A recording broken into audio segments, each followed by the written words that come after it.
live now, David. Go ahead.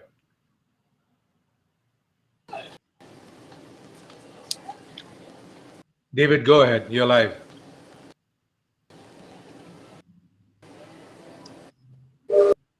David, you're live. David, can you hear us? Hi, welcome everybody. It's nice to be with you here. So I'm David Metcalfe.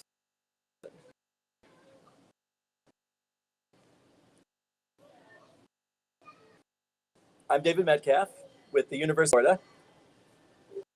Can you guys hear me okay?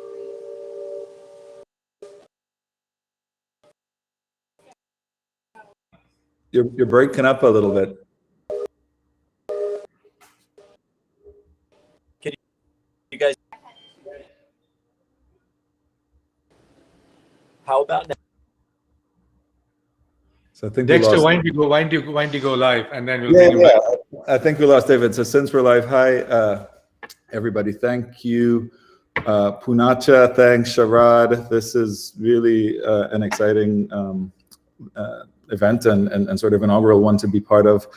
That was David Metcalfe. We're part of the University of Central Florida. I'm based in Lake Nona. I am the Chief of Artificial Intelligence at the medical school. And I think what we really want to do is talk about our experience, and at least my experience and David's experience in building community artificial intelligence projects. I mean, I enjoyed the morning. I really enjoyed this entire event. And I could introduce David, but I hope we get to see him again. Let's see. So Dexter, I think what we can do is you can start, and then we'll bring him back in again. And then, if not, okay, we'll be David for the afternoon. We'll be virtual beings filling in the blanks. Let me put this in perspective. So, University of Central Florida. I'm from Trinidad, but I moved to Florida maybe 25 years ago. UCF didn't even have a medical school 25 years ago, right? UCF now has a football team. Apparently, I'm not a big fan, but the Knights are. We have a brand new medical school. And I think I went to Penn, which was one of the first medical school, which was the first medical school, I guess, depending on who you ask at Columbia. But you can't change much in Penn, and I really think the opportunity here is in a brand new curriculum. It's only been 10 years of UCF Med School. We can introduce some of the things that I would like to talk about today, to really make what everybody has been saying thus far, a reality in the community. Does that make sense? So let me share my screen. How do we share our screen? So share screen. Make this white screen. Okay. Can everybody see this presentation, I guess?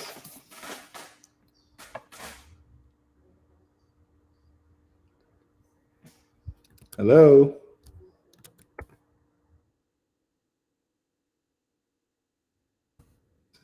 Are we seeing the presentation? Yeah, we can hear you, and the slides are showing. Oh, fantastic. Fantastic. So let's put this in perspective. So UCF has a brand new med school. I'm sort of in the field, and the dream really is build AI into the curriculum. What does that mean? It means, arguably this, we're in Lake Nona, it's a medical city, and arguably this would fail without a medical school to build around. There would be no hospitals, there would be no innovation, there would be nothing without the medical school, arguably. So, medical education is very regulated. So what better place to develop standards for what I would like to talk about today than in medical school. So this works. So, I appreciate what everybody has said today, but for the average person in Central Florida, the current AI data model is broken. And what do I mean by that? The first time this probably made the news is when Google bought up all the data in NHS in London or in England. Legal, but probably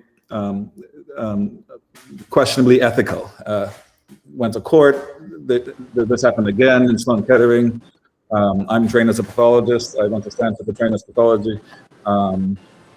And more recently and more relevant to me, many in this crowd might have heard as early as May last year, there are these deals going on where Google can acquire this data in private, unbeknownst to the patient. Nobody is faulting Google. There's no other way to get this data in bulk except to buy it anonymously. But if you think about it, all of these are frowned upon for obvious ethical reasons, and it's no different to buying drugs. So back in 2018, I said if you wanted to buy a kilo of cocaine, you do it behind closed doors. It's the same if you want to buy data from Sloan Kettering or whomever.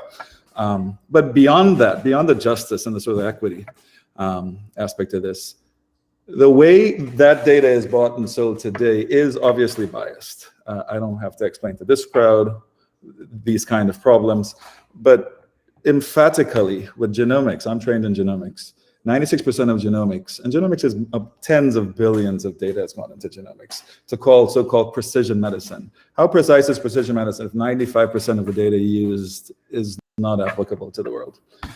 Meanwhile, again, I don't have to describe to this population here the disparities in the diversity. So, if you have biased data at the outset, you have biased outcomes. You have COVID is a great example. I used to be in San Francisco. I very much enjoy this this talk and the virtualization of healthcare. I agree. COVID has sort of driven the virtualization of healthcare. People couldn't go to the doctor, so now everybody has a portal. Everybody has data that is available online, I've been very bullish on Bitcoin. This, used to be about how to study the data, but beyond how to study the data, I think just Bitcoin offers an opportunity for us to get data that just simply doesn't exist. What do I mean? COVID was maybe a year and a half ago, April 2015. You see that? April 2015. This graph doesn't exist anymore. April 2015 were the counties that voluntarily reported COVID cases in 2020. How are you supposed to tell there's a problem in disparities if Mike Pence mandates reporting but doesn't mandate ethnicity as a factor to report? Well, you can't tell. You can't tell as early as April. And this is incredible. So how would you get this kind of data? I should put the citation, but this is my colleague, Dr. Elena Cyrus. We publish this in Health Equity. But all of these are historically Black and sort of Black dominated. And you have to use, a Black density population database and then compare it with death rates for COVID to see what, is obvious and is obvious now. And if you apply that to AI and data, forget it. This is lost. This is the images for COVID-19. AI is all about visual cognitive, convolutional neural networks for image recognition. And if you were to go build a training model for AI today for COVID, something as prevalent as COVID, no doctor would care for the labels that exist in the public domain today. Nobody is asking if it's MERS or SARS or varicella or influenza. Yet if you hit run, on these competitions like Kaggle that have these data sets as though they're important, you get very nice, RSCs depending on what you're looking at. This administrations have changed. It is incredible the amount of money that I've been saying this for a long time, since 2017. But now, as recently as last year, NIH is saying this is a big problem. COVID is a great example. This kind of obvious disparities in these Black counties that it's a big problem. So that motivates our idea. We really need community buy-in so that everybody can benefit from what we've been saying. Precision medicine is only as precise as the data we've studied, and thus far it's really not applicable to everybody. We don't want the same thing to happen in AI, where it doesn't cost, this data already exists. Arguably, there's tons of imaging on COVID, so how could this be the state of the art for COVID AI? That's crazy. This is never going to work. So I have built, in this new medical school with this new idea to build a community aspect of AI, and we've built and partnered with companies that do this regularly for clinical medicine. One of them is Health Gorilla. Health Gorilla is a HL7 Fire company that gets interoperable information from Health Gorilla. The other one is Teleray, which is for DICOM. And the idea is, we get informed consent, we use Facebook, we use incentives, we do community research, to get images like this so that machine learning algorithms can predict, important things like asymptomatic, like most COVID patients, but more important things like ICU bed use. This is sort of hindsight in 2020, but wouldn't it be nice to be able to do that for the next pandemic?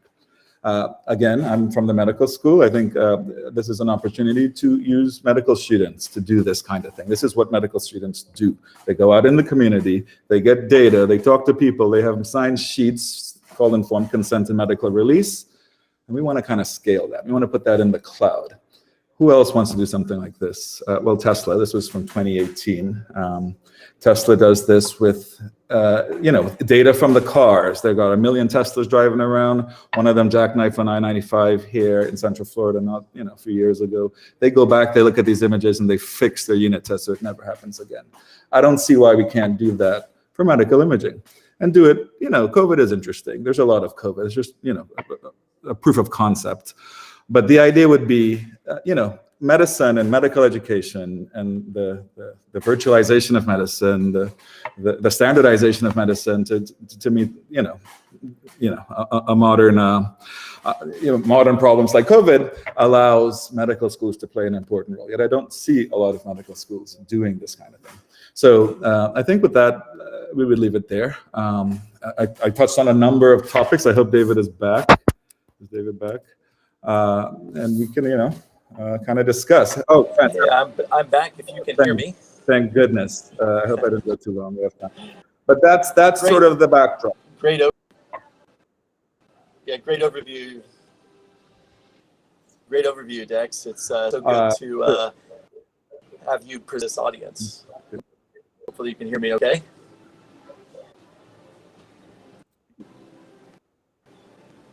Yeah, we can hear you. Dex, can you hear me okay? It's great to I think your David's presentation, having and to of course welcome you to Central. I wanted to also welcome Deepak and Punata to Lake Nona and to all of the great things that are going on in Medical City and the new Verizon 5G lab and innovation hub, as well as some of the other innovations going that combine AI, blockchain, community health.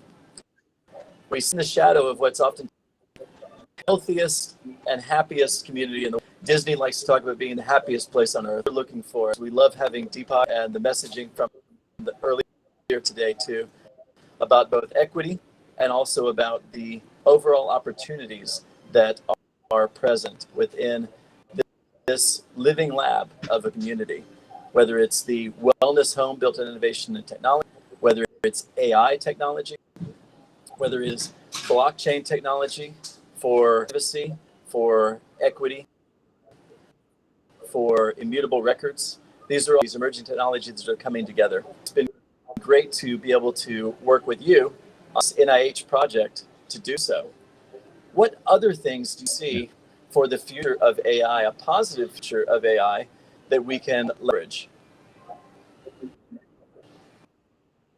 So again, I think the newness of Lake Nona, our hospital was just built, right? So there's no problem like records to deal with retrospectively in a community like Lake Nona. So the prospectiveness of here gives us the ability to do things, I think, differently.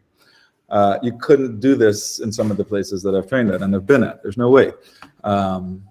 So for instance, the idea that, there is a multi-billion-dollar app store, and outside of arguably Apple Watch and some other, highly vertical platforms, there's nothing except very basic apps that give you your medical records. You can't imagine how difficult it is to actually get these images. You're pretty much going through CDs. At least you can go through CDs and get them. So let's go through CDs and get the images and start, building models, breast cancer models, prostate cancer models. I trained as a pathologist. I think the money in the future is really about digital pathology, which is also an emerging field. So, we're looking into that kind of, I find it odd. I used to be in Silicon Valley. I find it odd that there are 2,000 companies working on various medical problems on biased data, and the expectation is that you're going to sell it to whom? Because you can't validate that in South Florida, where the Latino Spanish is different to the Mexican Spanish in the Valley. So I really love the metaphysical and sort of. If you ask me, medical knowledge is very structured. The LCME structures our medical knowledge, and I think what we should be thinking about, and what people like me could think about, is what a curriculum for AI looks like in medical school. Right? Digital pathology, great example. Like you don't even look in a microscope anymore. Everything is digital today. There are like 20-inch screens in the anatomy lab. It's insane, or 40-inch or whatever, just ridiculous. And it's no different to how it was 20, 30 years ago. So I think community buy-in. I think diversity, JEDI, right? So justice, equity, diversity, and inclusion. We can talk about some of the problems. It costs $250 on Facebook ads to get one person to sign up for this study. That's a huge problem. I should just pay them.